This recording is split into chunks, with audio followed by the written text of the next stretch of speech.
نحمدک یا اللہ یا رحمن یا رحیم یا ارحم الراحمین۔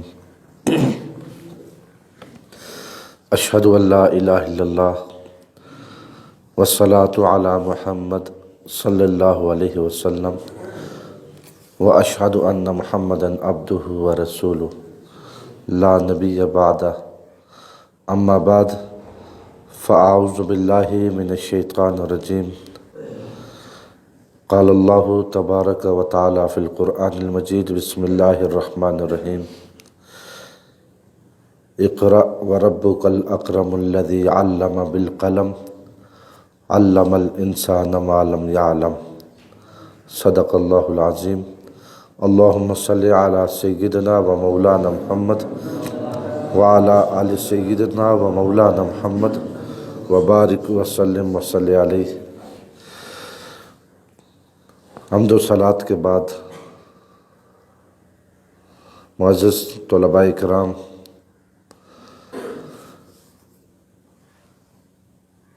ہم نے آج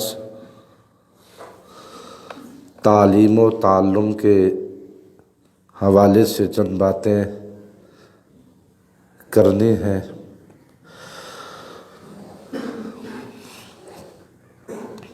قرآن مجید فرقان حمید کی تلاوت کرنے کا شرف حاصل کیا۔ اللہ رب العزت نے ارشاد فرمایا کہ اقرأ، پڑھیے، وربک الاکرم، وہ رب کے جو بڑا عزت والا ہے، اسی کے نام سے، اور وہ کہ جس نے علامہ بالقلم، قلم کے ذریعے انسان کو علم سکھایا۔ علم الانسان ما لم یعلم، وہ علم سکھایا کہ جو انسان نہیں جانتا تھا۔ اور یہ اللہ رب العزت کا فضل و احسان ہے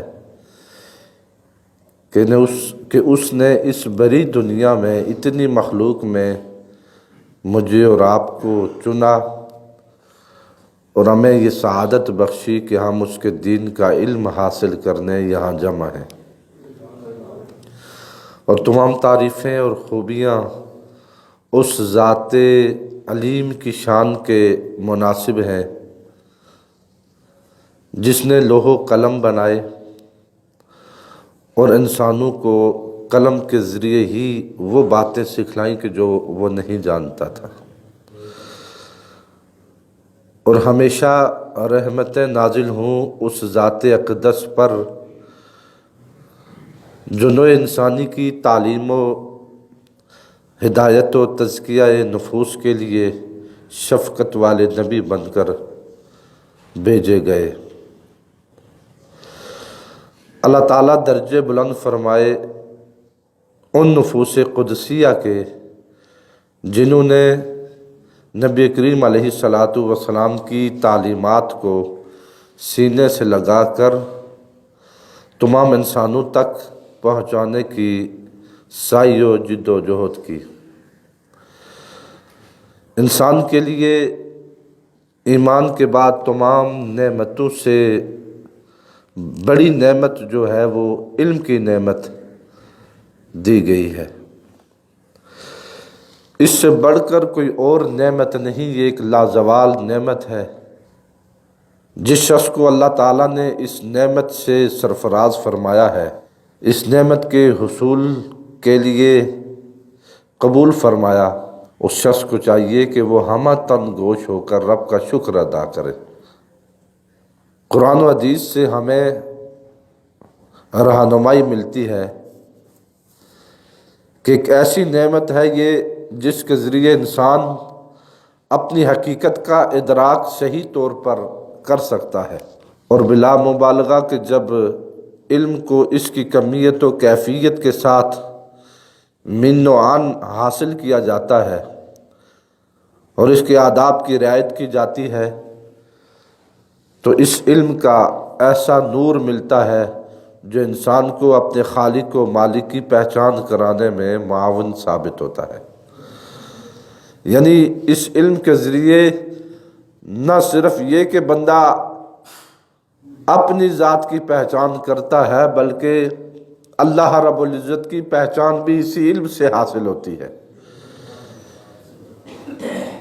تو معنی مخالف یہ ہوا کہ جو بندہ اس علم سے محروم رہا وہ اپنی ذات سے بھی اور رب کی ذات کو بھی پہچاننے سے قاصر رہا، یعنی جو علم حاصل نہ کر سکا وہ نہ اپنے آپ کو پہچان سکتا ہے نہ وہ رب کو پہچان سکتا ہے، اس لیے کہ اپنی ذات سے آشنا ہونا اور رب کی ذات کو پہچاننا اسی علم پر منحصر ہے۔ اور یہ علم جسے حاصل ہو گیا، یہ عظیم دولت جسے مل گئی، جب اسے اپنا اور اپنے خالق حقیقی کا ادراک ہو جاتا ہے تو دنیا و ما فیہا کی کوئی چیز اس پر پوشیدہ نہیں رہتی۔ اس لیے کہ بے علم ناتواں خدا را شناخت، جاہل آدمی یہ نہیں کہ صرف معلومات دینیہ سے ناواقف رہتا ہے بلکہ اپنی ذات سے بھی ناآشنا رہتا ہے اور اپنے رب کو پہچاننے سے دور ہو جاتا ہے۔ اور جاہل آدمی بھی بھلا کبھی کوئی کام کر سکتا ہے، کبھی ایسے نہیں ہو سکتا کہ جاہل آدمی سے جب بھی کوئی کام سرزد ہوتا ہے وہ کوئی الٹا ہی کام کرتا ہے۔ ایک حقیقی انسان بننے کے لیے اس علم کا حاصل کرنا انسان کے لیے اشد ضروری ہے۔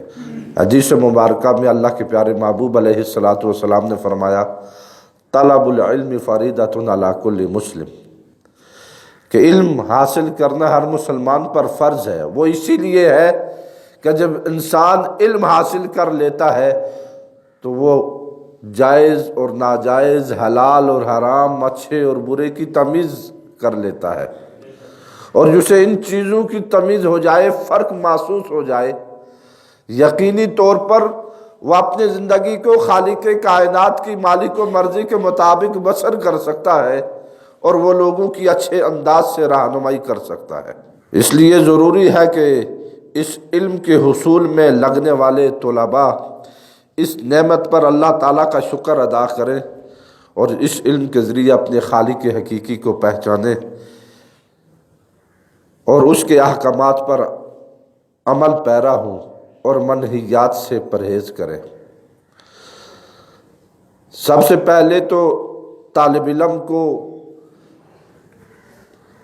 علم حاصل کرنے کا صحیح مقصد پتہ ہونا چاہیے کہ وہ یہ علم حاصل کر رہا ہے تو اس علم حاصل کرنے کا اصل مقصد کیا ہے، اور پھر آلات علم کا احترام بھی ضروری ہے۔ یہ چند چیزیں جو ایک طالب علم کے لیے بہت ضروری ہیں، جن چیزوں کے ذریعے علم حاصل کیا جاتا ہے ان کا احترام، یہ الف مدہ سے آلات علم ہے،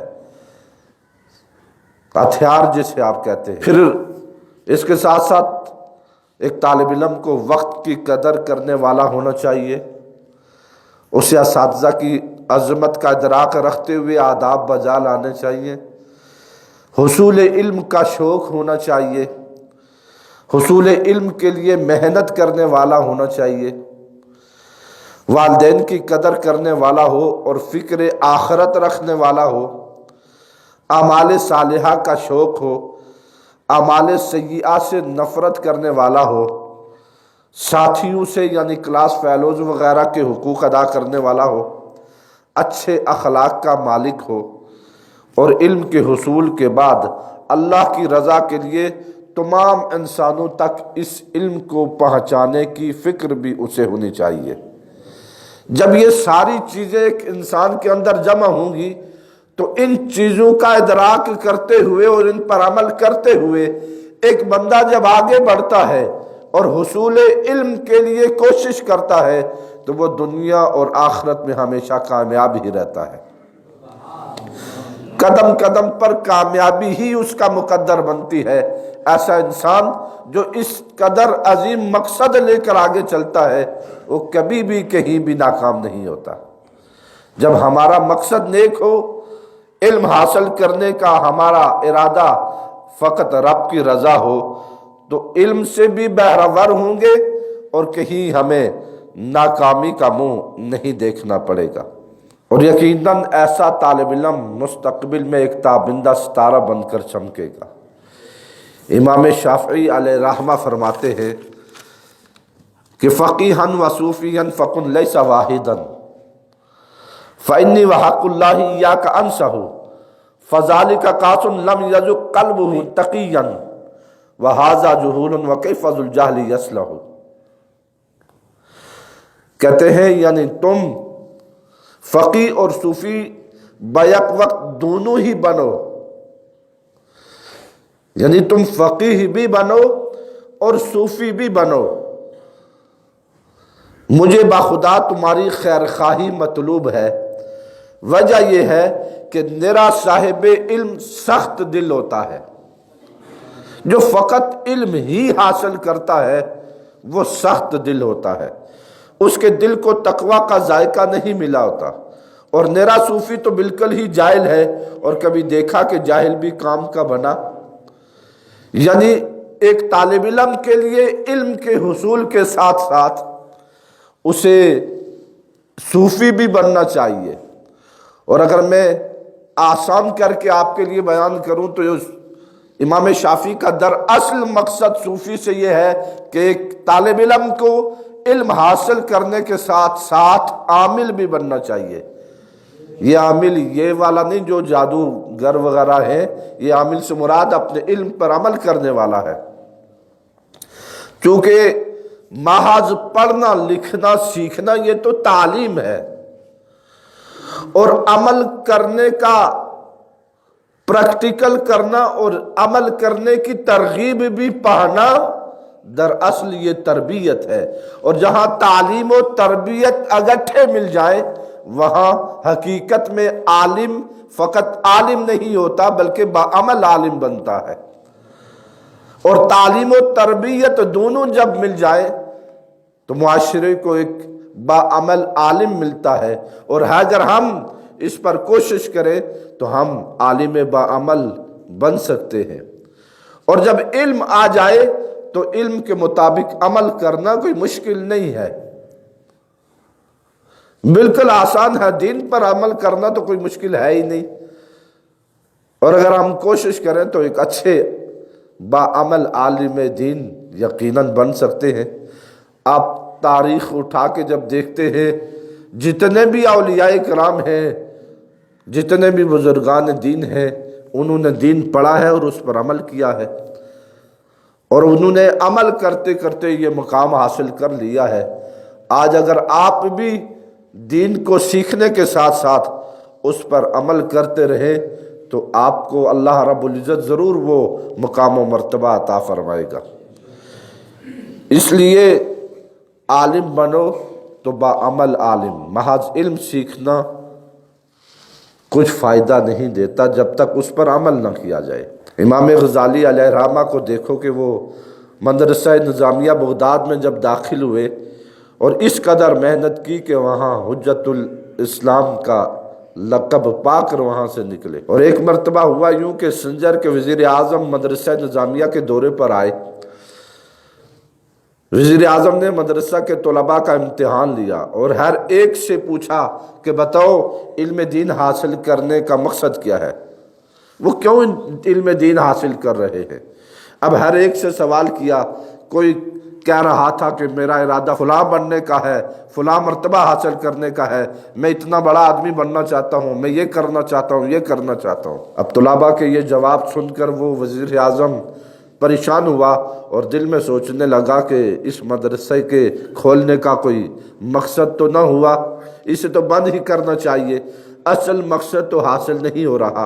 اور آگے چند قدم بڑھا تو دیکھا کہ ایک طرف امام غزالی بیٹھے ہوئے مطالعہ کر رہے ہیں، یہ آپ کا طالب علمی زمانہ تھا، اب بیٹھے ہوئے مطالعہ کر رہے تھے، تو انہیں دیکھ کے اب وزیر اعظم نے سوچا کہ اس بچے سے سوال کیا جائے جو یہ اس وقت پڑھ رہا ہے اور مطالعہ کر رہا ہے۔ تو امام غزالی سے آگے بڑھ کر وزیر اعظم نے پوچھا کہ بتاؤ تمہارے علم حاصل کرنے کا مقصد کیا ہے۔ تو امام غزالی نے فرمایا کہ ہم نے عقل سے پہچانا کہ ہم کو ایک پیدا کرنے والا ہے، اور عقل سے ہی پہچانا کہ ایک ایسی ہستی کا ہمیں احسان مند ہو کر اس کی اطاعت کرنا یہ ہمارا فرض ہے، اور اطاعت کا طریقہ معلوم کرنے کا ذریعہ رسالت اور وحی ہے۔ لہٰذا ہمارا تحصیل علم کا مقصد یہ ہے کہ خدا کی پسندیدہ اشیاء پر عمل کریں اور اس کی ناپسندیدہ چیزوں سے پرہیز کریں، یعنی جن اعمال سے اللہ رب العزت نے ہمیں منع کیا ہے ہم اس سے باز رہیں۔ یعنی دراصل علم سیکھنے کا مقصد خدا کی پہچان اور اس کی فرمانبرداری اور اطاعت ہے۔ اور اگر علم کی قدر جاننی ہو تو امام بغوی سے پوچھئے کہ وہ فرماتے ہیں، میں ایک مرتبہ قاضی شریک رحمۃ اللہ علیہ کی خدمت میں بیٹھا ہوا تھا کہ ان کے پاس خلیفہ مہدی کا بیٹا آیا اور ٹیک لگا کر ان سے حدیث پوچھی۔ آپ نے اس کی طرف توجہ نہیں کی، اس نے دوبارہ سوال دہرایا، آپ نے پھر توجہ نہ کی، تو وہ کہنے لگا کہ آپ خلفاء کی اولاد کی توہین کرتے ہیں۔ اب جب اس نے یہ کہا تو آپ نے اسے جواب دیتے ہوئے پھر فرمایا کہ اصل بات یہ نہیں کہ میں خلفاء کی اولاد کی توہین کرتا ہوں، بلکہ اصل بات یہ ہے کہ میں علم کی ناقدری نہیں کرنا چاہتا۔ اب وہ یہ بات جب فرمائی تو وہ خلیفہ کا بیٹا تھا سمجھدار، تو وہ سمجھ گیا اور وہ اٹھا اور گھٹنے ٹیک کر آپ کے سامنے بیٹھ کر حدیث پھر دریافت کرنے لگا، تو آپ نے اسے حدیث بتائی۔ پھر قاضی صاحب نے فرمایا کہ ہاکذا یطلب العلم، ہاں اس طرح علم حاصل کیا جاتا ہے۔ علم حاصل کرنے کے یہ آداب ہوتے ہیں۔ عبد الرحمن رحمۃ اللہ علیہ فرماتے ہیں کہ لا یستطاع العلم براحت الجسم، کہ کبھی جسم کی راحت کے ساتھ علم حاصل نہیں کیا جاتا۔ علم حاصل کرنے والے راحت و سکون نہیں تلاش کرتے، انہیں بڑی مشقتوں سے گزرنا پڑتا ہے۔ بلکہ ایک دانا شخص کا یہ قول بھی تھا کہ وہ کہتے تھے کہ علم حاصل کرنا بڑی عزت کی بات ہے، لیکن علم حاصل بڑی ذلت سے کیا جاتا ہے۔ اگرچہ علم حاصل کرنا بڑی عزت کی بات ہے، شان و منزلت ملتی ہے، مگر جب تک یہ حاصل کیا جاتا ہے تب تک بڑی ذلت بھی ملتی ہے، اور ذلت سے مراد یعنی بڑی مشقت کرنی پڑتی ہے، اور اس کے بعد یہ علم حاصل ہوتا ہے۔ اور جو لوگ با ادب ہوتے ہیں، با مراد ہوتے ہیں، وہ اس علم کی دولت کو پا لیتے ہیں، وہ اس سے معروم نہیں ہوتے۔ اس لیے کہ یہ بھی کہا گیا کہ الانسان بآدابہ لا بزیہ ولا ثیابہ، انسان آداب سے پہچانا جاتا ہے، زیب و زینت اور لباس سے نہیں پہچانا جاتا۔ انسان کی پہچان تو اس کے آداب سے ہوتی ہے، علم سے ہوتی ہے۔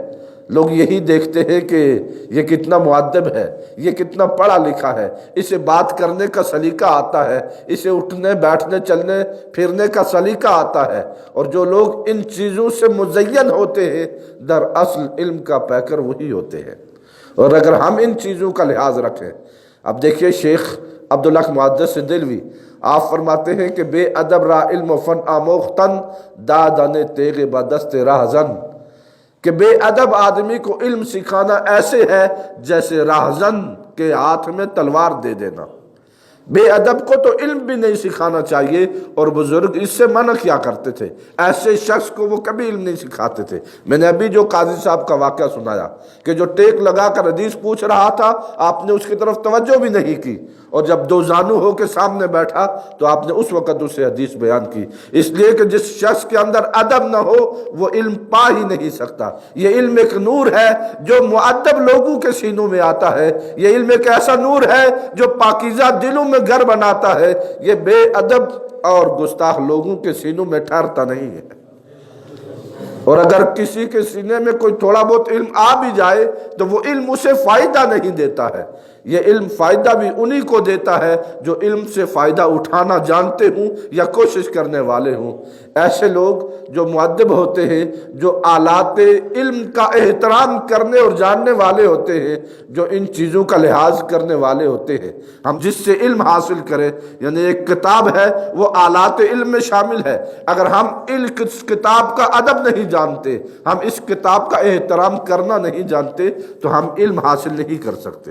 ماذ پڑھ بھی لے، وہ کتاب ہمیں فائدہ نہیں دے گی، وہ علم ہمیں فائدہ نہیں دے گی۔ تجھے کتاب سے ممکن نہیں فراغ کہ تو کتاب ہاں ہے مگر صاحب کتاب نہیں۔ اللہ رب العزت ہمیں علم کے نور سے منور فرمائے۔ اللہ ہمیں علم دین سیکھ کر اس کے مطابق عمل کی توفیق عطا فرمائے۔ وآخر دعوانا ان الحمد